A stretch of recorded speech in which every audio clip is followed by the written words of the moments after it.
ತಾಲೂಕಿನ ಮಾಜಿ ಅಧ್ಯಕ್ಷರಾದ ಶ್ರೀ ಮುಳಿಯ ಕೇಶವ ಭಟ್ ಮತ್ತು ಪ್ರಮುಖರಾದ ಶ್ರೀ ಸಂತೋಷ್ ಕುತ್ತಮಟ್ಟಿ ಅವರು ಉಪಸ್ಥಿತರಿದ್ದಾರೆ. ಇವರನ್ನ ಪ್ರೀತಿಪೂರ್ವಕವಾಗಿ ಸ್ವಾಗತಿಸ್ತಾ ಇದ್ದಾರೆ. ಹೀರಿ ಕುಡಿಯುವಂತಹ ಹಲವು ಕಾಯ್ದೆಗಳು ರೈತರ ಮೇಲೆ ಬರ್ತಾ ಇದೆ. ಅದರಲ್ಲಿ ಪ್ರಮುಖವಾದದ್ದು ಒಂದು ಕಸ್ತೂರಂಗನ್ ವರದಿ. ಅದರ ಒಳಗಡೆ ಪುಷ್ಪಗಿರಿ ವನ್ಯಧಾಮ ಆ ಕಾಯ್ದೆ ಇದೆ, ಆನೆ ಸಂರಕ್ಷಣಾ ಆನೆ ಕಾರಿಡಾರ್ ಕಾಯ್ದೆ ಇದೆ, ರಿಸರ್ವ್ ಫಾರೆಸ್ಟ್ ಇದೆ, ಹುಲಿ ಸಂರಕ್ಷಣಾ ಅಭಯಾರಣ್ಯಗಳ ಕಾಯ್ದೆಗಳಿದೆ. ಈಗಾಗಲೇ ಈ ಕಾಯ್ದೆಗಳ ಮಧ್ಯೆ ಒಂದು ಚಕ್ರವ್ಯೂಹದಲ್ಲಿ ನಾವು ಸಿಲುಕಿದಂತಾಗಿದೆ. ಅದರ ಮೇಲೆ ಗಾಯದ ಮೇಲೆ ಬರೆ ಎನ್ನುವಂತ ರೀತಿಯಲ್ಲಿ ಕಸ್ತೂರಂಗನ್ ವರದಿ ನಮ್ಮ ತಲೆ ಮೇಲೆ ತೂಗುಗತಿಯಾಗಿ ನಿಂತಿದೆ. ಅದನ್ನು ವಿರೋಧಿಸುವುದು ರೈತರಾದ ನಮ್ಮ ಜವಾಬ್ದಾರಿ. ಆದರೆ ಈ ಕಸ್ತೂರಂಗನ್ ವರದಿಯ ಸಮಸ್ಯೆ ಬಗ್ಗೆ ಆಳವಾದ ಅರಿವಿಲ್ಲದ ಮುಕ್ತ ಜನರನ್ನು ತಪ್ಪು ಮಾಹಿತಿಗೆ ತಿದ್ದಿ ಇನ್ನೂ ಹಲವರು ನಿದ್ರೆಯಲ್ಲಿ ಜಾರಿಗೆ ಇರುವುದು ಬೇಸರವಾಗಿದೆ. ಇಲ್ಲದಿದ್ದರೆ ಇಲ್ಲಿ ನಿಲ್ಲದಂತಹ ಜನ ಇನ್ನು ಅಂತವರ ಕೃತ್ಯದಿಂದ ಇಲ್ಲಿ ಹೋಗಬೇಕು ಅಂತ ಹೇಳಲು ನಾನು ಈ ಸಂದರ್ಭದಲ್ಲಿ ಉಪಯೋಗಿಸಿಕೊಳ್ಳುತ್ತೇನೆ. ಯಾಕೆಂದ್ರೆ ನಮ್ಮ ನೆಲ ನಮ್ಮ ಭೂಮಿ ಬಿಟ್ಟು ಹೋದರೆ ನಾವು ಬದುಕಕ್ಕೆ ಸೀಮಿತವಲ್ಲ. ಬೆಂಗಳೂರಿಗೆ ಹೋಗಬೇಕಾದ್ರೆ ಬೆಂಗಳೂರಿಗೆ ಹೋಗಿ ನಾವು ಮಾತಾಡಿದ್ದೇವೆ ಅಂತ ಹೇಳಿ ಬಯಸುತ್ತೇನೆ. ಬಂಧುಗಳೇ, ಇಲ್ಲಿ ನಾವೆಲ್ಲರೂ ಬಯಸುತ್ತೇವೆ ಈ ಕಸ್ತೂರಂಗನ್ ವರದಿಯ ಬಗ್ಗೆ ಆಳವಾದ ಅರಿವು, ಸಮಸ್ಯೆಯ ಬಗ್ಗೆ ಗೊತ್ತಿರುವವರು ಕೈ ಎತ್ತಿ. ನಮ್ಮ ಹೋರಾಟ ಇದಕ್ಕೆ ನಿಲುವಿದೆ, ಕಾನೂನಾತ್ಮಕ ಹೋರಾಟ. ಇವತ್ತು ನಾವು ಅನುಮತಿ ತೆಗೆದುಕೊಂಡೇ ಹೋರಾಟ ಮಾಡಿರುವಂತ.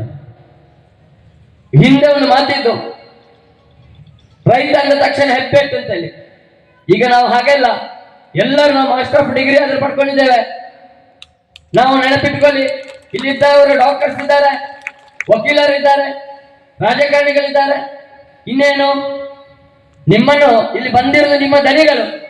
ರೈತರಂದ್ರೆ ಯಾರು? ಟ್ಯಾಕ್ಸ್ ಕಟ್ಟುವರು. ನೆನಪಿಟ್ಟುಕೊಳ್ಳಿ. ಡಿ.ಸಿ ಸಾಹೇಬ್ರೆ, ನಿಮ್ಮ ಹೆಂಡತಿ ಮಕ್ಕಳನ್ನು ಸಾಕೋದು ಯಾರು ಹೇಳಿ? ನೀವು IAS ಮಾಡಿದ್ರೆ ಆ ಹೊಳೆ ಬದಿಯಲ್ಲಿ ದೊಡ್ಡ ಪ್ಲಾಂಟರ್ ಹೋಗಿ ಮಣ್ಣು ತುಂಬಿಸಲಿ ಪ್ಲಾಂಟ್ ನಿರ್ಮಾಣ ಮಾಡಿದ್ದಾರೆ. ನಮ್ಮ ಅರಣ್ಯ ಇಲಾಖೆ ಕಾಣೋದೇ ಇಲ್ಲ. 94 ಸೀರಿಯಲ್ಲಿ ನೀವು ರೆಕಾರ್ಡ್ ಕೊಡ್ಲಿಕ್ಕೆ ಒಪ್ಪುವುದಿಲ್ಲ. ಎಷ್ಟು ಸೀರಿಯಸ್ ಗಂಭೀರ ವಿಷಯ ಆಲೋಚನೆ ಮಾಡಿ. ಈಗ ನಾವು ನೀರು ಕುಡಿದು ನಮ್ಮನ್ನು ಭಾಷಣ ಮಾಡಿಸ್ತೀರಲ್ಲ, ಏನಾದರೂ ಈ ಕಾನೂನು ಬಂದ್ರೆ ನಿಮ್ಮನ್ನು ಚಡ್ಡಿ ತೆಗಿತೀವಿ, ನೀರು ಕುಡಿಸ್ತೀವಿ, ಎರಡನ್ನು ಮಾಡ್ತೀವಿ. ನೆನಪಿಟ್ಟು ಬಂಧುಗಳೇ, ನಾವು ಕ್ರಾಂತಿಕಾರಿ ಹೋರಾಟ ಮಾಡುವುದೇ ಇಲ್ಲ.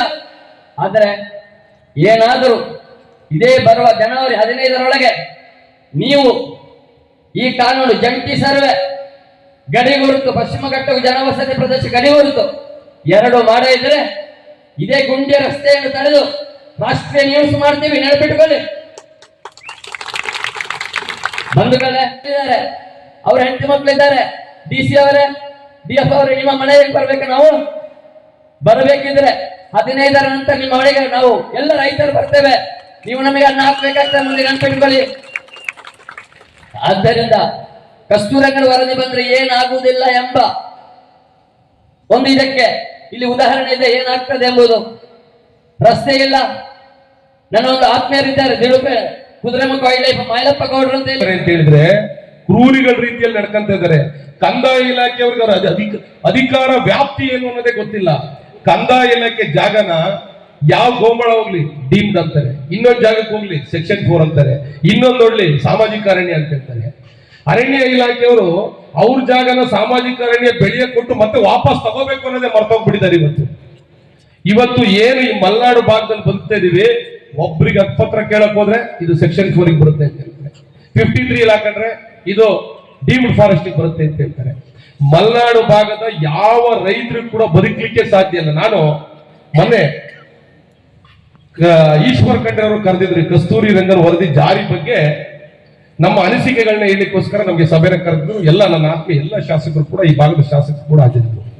ನಾನು ಒಂದೇ ಒಂದು ಮಾತಾಡಿದೆ, ನಮ್ಮ ಜೀವದ ಕೊನೆ ಉಸಿರ ತನಕ ಕಸ್ತೂರಿ ರಂಗನ್ ವರದಿಯನ್ನ ಯಾವ ಕಾರಣಕ್ಕೂ ಜಾರಿ ಮಾಡ್ತಕ್ಕಂಥ ಬಿಡೋ ಪ್ರಶ್ನೆ ಇಲ್ಲ ಅಂತ ಹೇಳಿದ್ವಿ. ಇನ್ಕ್ಲೂಡಿಂಗ್ ಈ ಭಾಗದ ಎಲ್ಲ ಶಾಸಕರು ಕೂಡ ನಮ್ಮ ಧ್ವನಿಗೆ ಎಲ್ಲರೂ ಕೂಡ ಧ್ವನಿಯನ್ನ ಗೂಡಿಸಿದ್ದಾರೆ. ನಾವ್ ಹೇಳ್ದೋ ಮಾರ್ಪಾಡು ಮಾಡಿ ಅಂತೇಳಿ ಯಾರು ಹೇಳಿದ್ರೆ, ನಾನು ಹೇಳಿದೆ ಮಾರ್ಪಾಡು ಮಾಡೋ ಪ್ರಶ್ನೆನೇ ಇಲ್ಲ. ಕಸ್ತೂರಿ ರಂಗನ ವರದಿ ಜಾರಿ ಆಗ್ಲಿಕ್ಕೆ ಕೂಡುದು ಇವತ್ತಿರ್ತಕ್ಕಂಥ ಅರಣ್ಯ ಇಲಾಖೆ ಕಾಯ್ದೆಗಳೇ ರೈತರಿಗೆ ಕೊರಳಿಗೆ ಇವತ್ತು ಹಗ್ಗ ಹಾಕಿದ್ದಾರೆ. ಇರ್ತಕ್ಕಂಥ ಕಾಯ್ದೆಗಳೇ ಮಾತೆಂದ್ರೆ ಇದಕ್ಕಿಂತ ಕಾಯ್ದೆ ಇನ್ನೇನ್ರಿ ಬೇಕು? ನಮ್ ರೈತ ಅರಣ್ಯದೊಳಗಡೆ ಹೋದ್ರೆ FIR ಮಾಡ್ತಾರೆ. ಇವತ್ತೊಂದು JCB ತಗೊಂಡು ಹೋಗಿಲ್ಲ, ಒಂದು ಟಾಯ್ಲೆಟ್ ಕಟ್ಟಂಗಿಲ್ಲ, ಒಂದು ಮಶಾಣ ಮಾಡಂಗಿಲ್ಲ, ಏನು ಮಾಡದಿರ್ತಕ್ಕಂಥ ಪರಿಸ್ಥಿತಿ ಇಲ್ಲಿ ನಿರ್ಮಾಣ ಆಗಿರ್ತಕ್ಕಂಥ ಸಂದರ್ಭ. ಇದಕ್ಕಿಂತ ಉತ್ತಮವಾದ ಕಾಯ್ದೆ ತರ್ತಕ್ಕಂಥದ್ದು ಇನ್ನೇನಿದೆ ರೀ? ನಾನು ಹೇಳೋದು, ನಿಮಗೆ ನಿಜವಾಗ್ಲೂ ಫಾರೆಸ್ಟ್ ಬೆಳಿಬೇಕು ಅಂತಂದ್ರೆ ನಿಮ್ ಬೆಂಗಳೂರಲ್ಲಿ ಏನು ಅಡಿಗೆ 50,000 ರೂಪಾಯಿ ಕೊಡ್ತಕ್ಕಂಥ ನೀವು ತೆಗೆದ್ಬಿಟ್ಟು ಅರಣ್ಯ ಬೆಳೆಸ್ರಿ. ನಮ್ಮ ಅರಣ್ಯ ಇವ್ರಿಗೆ ಉತ್ತಮ ಪರಿಸರ ಬೇಕಂತೆ. ಎಷ್ಟೋ ಸಾವಿರಾರು ಎಕರೆಯಲ್ಲಿ ಇವತ್ತು ಸೋಲಾರ್ ಪ್ಲಾಂಟೇಶನ್ ಮಾಡಿದ 5,000 ಎಕರೆ ಸೋಲಾರ್ ಪ್ಲಾಂಟೇಶನ್, 10,000 ಎಕರೆಯಲ್ಲಿ ಈ ಪಾವಗಡ ಈ ಭಾಗದಲ್ಲೆಲ್ಲ ಮಾಡ್ಲಿ, ಅಲ್ಲಿ ಫಾರೆಸ್ಟ್ ಬೆಳೀಲಿ. ಡ್ರೈಲ್ಯಾಂಡ್ ಅಲ್ಲಿ ನಾವೇ ಅವರಿಗೆ ಸ್ಟೇ ಕೊಡ್ತಕ್ಕಂಥ ಕೆಲಸಗಳನ್ನ ನಡಿಬೇಕಾಗಿದೆ. ನಾವು ಸ್ಟೇ ಕೊಡುವುದು ಅಂತಂದ್ರೆ ನಾವು ಜನ ಸಂಘಟನೆ ಮೂಲಕ ಅದನ್ನ ಅಧಿಕಾರಿಗಳ ಸ್ಟೇ ಮಾಡತಕ್ಕಂಥ ಕೆಲಸಗಳನ್ನ ನಾವು ಮಾಡದೆ ಹೋದ್ರೆ ಬಹುಶಃ ಯಾವ ರೈತನಿಗೂ ಕೂಡ ಉಳಿಗಾಲ ಇಲ್ಲ ಅನ್ನುವಂಥ ಭಾವನೆ ನಮ್ಮ ಹತ್ರ ಇದೆ. ಹಾಗಾಗಿ ನನ್ನ ವಿನಂತಿ ಇಷ್ಟೇ, ಜನ ಸೇರಿಸ್ತಾರೆ ಸರ್, ಶಾಸಕರುಗಳು ಜನ ಸೇರಿಸುವಂತದಕ್ಕೆ ಚಿಂತನೆ ಮಾಡೋದು ಬೇಡ. ನಾವು ಕಿಶೋರ್ ಹೇಳಿದ ಹಾಗೆ ಯಾವುದಾದರೂ ರಾಜಕೀಯ ಸಭೆ ಸಮಾರಂಭಗಳಿಗೆ ನಾವು ಇಷ್ಟು ಜನ ತರಿಸಬೇಕು. ವಕೀಲರುಗಳೆಲ್ಲ ಡಿಕ್ಲೇರ್ ಮಾಡಿದ್ದಾರೆ ಅಲ್ವಾ, ಫ್ರೀಯ ವಕಾಲತ್ ಮಾಡೋಣ ಅಂತ. ನನ್ನನ್ನು ನೀವು ಮೊದಲೇ ನೋಡಿದ್ದೀರಿ, ಏನು ಮಾಡ್ತಾ ಇದ್ದೇನೆ ಅಂತ ಮೊದಲೇ ನೋಡಿದ್ದೀರಿ. ಬಹುಶಃ ಸುಳ್ಯಕ್ಕೆ ಸಂಬಂಧಪಟ್ಟಿರತಕ್ಕಂಥ ಸಂದರ್ಭ ಬಂದ್ರೆ ಸಂದರ್ಭ ಬಂದ್ರೆ ಯಾರು ಹೆದರೋದು ಬೇಡ. ಅದು ಎಲ್ಲವೂ ಕೂಡ ಫ್ರೀಯಾಗಿ ನಡೀತದೆ. ನೀವೇನು ಅದಕ್ಕೆ ಚಿಂತನೆಗಳನ್ನ ಮಾಡುವಂಥದ್ದು ಬೇಡ. ಹಾಗಂತ ತಪ್ಪು ಮಾಡ್ಲಿಕ್ಕೆ ಹೋಗುವುದು ಬೇಡ, ವಿಶೇಷವಾಗಿ ತಪ್ಪು ಮಾಡ್ಲಿಕ್ಕೆ ಹೋಗುವಂಥದ್ದು ಬೇಡ. ಏನೇ ಇರಲಿ, ನಾನು ನೇರ ಶಾಸಕರ ಹತ್ರ ಬರಬೇಕಾಗಿದೆ. ಈಗ ನಾವೆಲ್ಲ ವರದಿಗಳನ್ನ ಕಾಣ್ತಾ ಇದ್ದೇವೆ. ಯಾರಿಗೂ ನೋಡಿದ್ರು ಕೂಡ ನೀವು ಗೂಗಲ್ ಅನ್ನ ಸರ್ಚ್ ಮಾಡಿದ ತಕ್ಷಣ ಯಾರ್ಯಾರು ಏನೇನು ಮಾಡಿದ್ದಾರೆ, ನಾವ್ ಯಾರನ್ನು ದೂರ ಪ್ರಶ್ನೆ ಇಲ್ಲ. 2013 ತನಕ ಇರತಕ್ಕಂಥ ಸರ್ಕಾರಗಳು ಇರಬಹುದು, 13ರಿಂದ 18 ತನಕ ಇರತಕ್ಕಂಥ ಸರ್ಕಾರಗಳು ಇರಬಹುದು, 18ರಿಂದ 22 ತನಕ 22 ತನಕ ಇದ್ದಿರತಕ್ಕಂಥ ಸರ್ಕಾರಗಳಿರಬಹುದು, ಅದರ ನಂತರ ಇರತಕ್ಕಂಥ ಕರ್ನಾಟಕ ಸರ್ಕಾರಗಳಿರಬಹುದು. ಎಲ್ಲವೂ ಕೂಡ ನಮ್ಮ ಏನು ಕಸ್ತೂರಿ ರಂಗನ್ ವರದಿ ಇದೆ, ವರದಿಯನ್ನ ಸಾರಾಸಗಟವಾಗಿ ತಿರಸ್ಕಾರ ಮಾಡಿರತಕ್ಕಂಥ ಸರ್ಕಾರಗಳೇ ಅಂತ ಹೇಳಿ ನಾವು ಮತ್ತೊಮ್ಮೆ ಒತ್ತಿ ಹೇಳಬೇಕಾಗಿರತಕ್ಕಂಥ ಅನಿವಾರ್ಯತೆ ಇದೆ ಅಂತ ಭಾವಿಸಿದ್ದೇನೆ. ಯಾರನ್ನು ದೂರುವಂಥದ್ದು ಬೇಡ. ಅದು ಯಡಿಯೂರಪ್ಪ ಸರ್ಕಾರ ಇರುವಾಗ ಇರಬಹುದು, ಅದರ ನಂತರ ಬಂದಿರತಕ್ಕಂಥ ಸರ್ಕಾರ ಇರಬಹುದು, ಸಿದ್ದರಾಮಯ್ಯ ಸರ್ಕಾರ ಇರಬಹುದು, ಈಗಿನ ಸಿದ್ದರಾಮಯ್ಯ ಸರ್ಕಾರ ಇರಬಹುದು, ಎಲ್ಲವನ್ನೂ ಕೂಡ ವಿರೋಧವನ್ನ ಮಾಡಿಕೊಂಡು ಬಂದಿದ್ದಾರೆ. ಬಹುಶಃ ಮಾತ್ರ ಇರೋದು. ನಾವು ತುಂಬಾ ಪ್ರತಿಭಟನೆಗಳನ್ನ ಈಗ ಬೈಂದೂರು, ಉಡುಪಿ ಜಿಲ್ಲೆಯಲ್ಲಿ ಮಾಡ್ತಾ ಇದ್ದೇವೆ. ಅಲ್ಲಿ ಒಂದು ಪ್ರಶ್ನೆ ಕೇಳುವುದಿದೆ. ನಾನು 10 ವರ್ಷದ ಹಿಂದೆ ಇದೇ ರೀತಿ ಹೋರಾಟಗಳಾಗಿದೆ, ಜನ ಎಲ್ಲ ಸೇರಿದ್ದಾರೆ. ಕೊನೆಗೆ ಏನ್ ಮಾಡಿದ್ರಿ ಕೇಳಿದೆ, ನಮ್ಮ ಉಡುಪಿ ಜಿಲ್ಲೆಯಲ್ಲಿ ಕೇಳಿದೆ. ಬಹುಶಃ ಇಲ್ಲಿಯೂ ಸ್ವಲ್ಪ ಆ ರೀತಿ ಹೋರಾಟಗಳೆಲ್ಲ ಆಗಿರ್ಬೋದು. ಅಲ್ಲಿ ಒಬ್ರು ಡಾಕ್ಟರ್ ಅತುಲ್ ಕುಮಾರ್ ಅಂತ ಇದ್ದಾರೆ, ನಮ್ಮ ಕ್ಷೇತ್ರದ ನೇತೃತ್ವ ವಹಿಸಿಕೊಂಡಂತ ಡಾಕ್ಟರ್. ಅವ್ರ ಬಗ್ಗೆ ನಂಬಿಕೆ ಇದೆ ಜನರಿಗೆ, ಅವ್ರು ಕರೆದ್ರೆ ಬರ್ತಾರೆ. ಏನ್ ಮಾಡಿದ್ರಿ ಅಂತ ಕೇಳಿದಾಗ ಎಲ್ಲರೂ ಉಡುಪಿಯಲ್ಲಿ ಬೃಹತ್ ಪ್ರತಿಭಟನೆ ಮಾಡಿದ್ರು. ಸಾವಿರಾರು ಜನ ಆತಂಕದಿಂದ ಬಂದಿದ್ರು. ಬಂದಾಗ ಅವತ್ತಿನ ಅರಣ್ಯ ಸಚಿವರು, ಅವತ್ತಿನ ಜಿಲ್ಲಾ ಉಸ್ತುವಾರಿ ಸಚಿವರೆಲ್ಲ ಬಂದ್ರು. ಜನ ನೋಡಿದಾಗ ರಾಜಕಾರಣಿಗಳು ಧೈರ್ಯದಲ್ಲಿ ಒಂದು ವಿಶ್ವಾಸ ಕೊಡ್ಲೇಬೇಕು, ಕೊಟ್ಟಿದ್ದಾರೆ. ನಮ್ಮ ತೂವನ್ನು ನಾವು ನೋಡ್ಕೊಳ್ತೇವೆ ಅಂತೇಳಿ ಹೇಳಿ ಅಲ್ಲಿ ಹೋದ ಜನರು ಏನ್ ಮಾಡಿದ್ರು ಕೇಳಿದ್ರೆ ಅವರ ಕಾಲಡಿ ಆ ಫೈಲನ್ನೆಲ್ಲ ಇಟ್ಟು ಬಂದ್ರು. ಈಗ 10 ವರ್ಷದ ನಂತರ ನೋಡುವಾಗ ಆ ಫೈಲು ಕಾಣುವುದಿಲ್ಲ, ವ್ಯಕ್ತಿಗಳು ಕಾಣುವುದಿಲ್ಲ ಅಂತೇಳಿ ಹೇಳಿ ನಾವು ಯಾವಾಗ ಹೋರಾಟವನ್ನ ರಾಜಕೀಯ ನೇತೃತ್ವಕ್ಕೆ ತಗೊಂಡ್ರೆ, ಆಸ್ ಎ ರಾಜಕಾರಣಿಯಾಗಿ ಆ ಜಾಗದಲ್ಲಿದ್ದು ನಾನು ಹೇಳ್ತೇನೆ, ಇದು ತುದಿ ಮುಟ್ತದೆ ಅಂತ ಜನ ನಂಬಿಕೊಂಡ್ರೆ ಖಂಡಿತ ಅದು ತಪ್ಪಾಗ್ತದೆ. ಹೋರಾಟ ಮಾಡಬೇಕಾದ್ದು ಜನರು, ತುದಿ ಮುಟ್ಟಿಸಬೇಕಾದ್ದು ಜನರು. ನಾವು ಜನರ ಜೊತೆಗೆ ನಿಲ್ಬೇಕಾಗ್ತದೆ. ಸೊ ಈ ಸಂದರ್ಭದಲ್ಲಿ ನಾನು ಕೇಳ್ಕೊಳ್ಳುವಂಥದ್ದು ಏನ್ ಕೇಳಿದ್ರೆ, ನನಗೊಮ್ಮೆ 15-16 ವರ್ಷದ ಹಿಂದೆ ಇಲ್ಲಿ ಬರುವಾಗ ಬೆಂಗಳೂರಿಂದ ಹೊರಟೆ RSS ನ ಕೆಲಸಕ್ಕೆ. ನಾನು ಇಲ್ಲಿಗೆ ಹೋಗ್ಬೇಕು ಅಂತ ಆಯ್ತು. ಇಲ್ಲಿ ಹೋಗುವಾಗ ಅಲ್ಲಿ ಹೇಳಿ ಕಳಿಸಿದ್ರು, ನೀವು ಎಷ್ಟು ರಾತ್ರಿ ಇಳಿದ್ರು, ಅಲ್ಲಿ ಯಾವ ಜಾಗದಲ್ಲಿ ಇಳಿದ್ರು, ನೆಲ್ಯಾಡಿ, ಶಿರಾಡಿ, ಆ ಹೈವೇಲಿ ಎಲ್ಲಿ ಇಳಿದ್ರು ಶಿರಾಡಿ ಕಿಶೋರ್ ಅಂತೇಳಿ ಹೇಳಿ ಕೇಳಿ ನಿಮ್ಗೆ ಕರ್ಕೊಂಡು ಹೋಗಿ ಬಿಡ್ತಾರೆ ಅಂತ ಹೇಳಿದ್ರು. 15 ವರ್ಷದ ಹಿಂದೆ ನನಗೆ ಆಶ್ಚರ್ಯ ಆಯ್ತು. ಹಾಗಿದ್ರೆ ದೊಡ್ಡ ಜೀವ ಗಡ್ಡ ಗಿಡ್ಡೆ ಎಲ್ಲ ಬಿಟ್ಟು ಸ್ವಲ್ಪ ರೌಡಿಯಾಗಿರ್ಬೇಕಂತ ಅಂದ್ಕೊಂಡೆ. ಅದಾದ್ಮೇಲೆ ಇಲ್ಲಿ ಬಂದು ಇಳಿದೆ, ರಿಕ್ಷಾದವ್ರ ಹತ್ರ ಕೇಳಿದೆ, ಸೀದಾ ಕರ್ಕೊಂಡು ಹೋದ್ರು. ನಾನು ಹೋಗುವಾಗ ಕೇಳಿದೆ, ಏನು ಅಷ್ಟು ನಂಬಿಕೆ ಶಿರಾಡಿ ಕಿಶೋರ್ ಬಗ್ಗೆ ಕೇಳಿದ್ರೆ, ಯಾಕೆ ಕೇಳಿದ್ರೆ ಜನ ಅವರನ್ನು ನಂಬುತ್ತಾರೆ ಅಂತ ಹೇಳಿದ್ರು. ಅದು ಯಾಕೆ ಕೇಳಿದ್ದೆ, ರಸ್ತೆ ಸೈಡ್ ಇರ್ತಾರೆ ಯಾವಾಗ್ಲೂ. ಅದೇ ಹಿಂದೆ ಕಿಶೋರ್ ಜೊತೆ ಓಡಾಡುವಾಗ ಕಿಶೋರ್ ಯಾವಾಗ್ಲೂ ಒಂದು ಅಗಳನ್ನು ತೋರಿಸ್ತಿದ್ರು. ಅದು ನಾವು ಅಗರ್ ಅಂತ ಹೇಳ್ತೇವೆ, ಟ್ರೆಂಚ್ ಅಂತ ಹೇಳ್ತಾ ಇದ್ರು. ಆದ್ರೆ ಹೇಳುದು, ಈ ಟ್ರೆಂಚ್ ಅಂಚಿ ನಮ್ಮ ಪಾಯರ್ ಇದೆ, ಅಂಚಿ ಫಾರೆಸ್ಟ್ ಒಂದು.